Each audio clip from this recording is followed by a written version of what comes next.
அண்ணே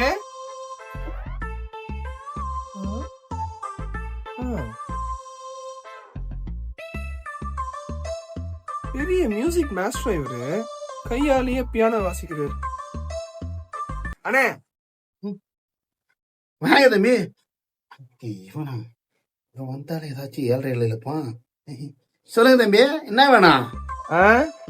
என்னதான் வேணும்? நான் சொல்லல, மூதேவி 7:30 வந்துருக்கு. என்ன தம்பி, காமெடியை பார்த்துட்டு வந்தீங்களா? என்ன வேணும்? யோ லூசா நீ, என்னதான் வேணும்? ஏய் வேணாம்டா. எனக்கு வேணும்யா. என்ன வேணும்? ஆயில்.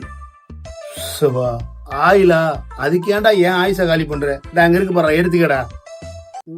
அம்மா இது எவ்வளோ? 180 ரூபாய் கொடுத்துட்டு கிளம்புடா. டேய் கைய நீட்டு. இந்தா இந்த குடி. ஏய் என்னடா இது? ஷாம்பு சாக்லேட்டு என்னது இது? எல்லாம் உன் கடை பொருள் தான்யா. நான் அந்த கடைக்கு வரும்போது போகும்போதும் சில்லறை இல்லன்னு ஷாம்பு சாக்லேட்டு அது இதுன்னு கொடுத்து அனுப்புவே. இப்ப எல்லாம் இதுலதான் இருக்கு.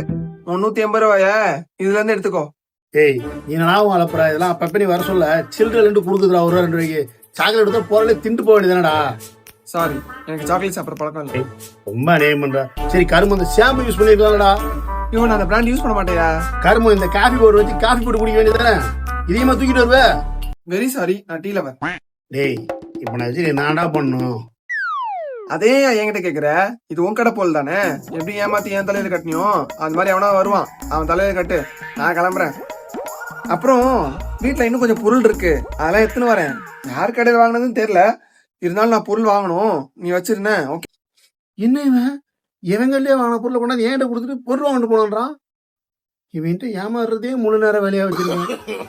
ஒண்ணு என்கிட்ட சாமான் திருடுறான், இல்ல எவன் கடை பொருள் ஏன்ட்ட கொடுத்து அங்கேயும் திருடுறான். ஐயோ ஆண்டவா.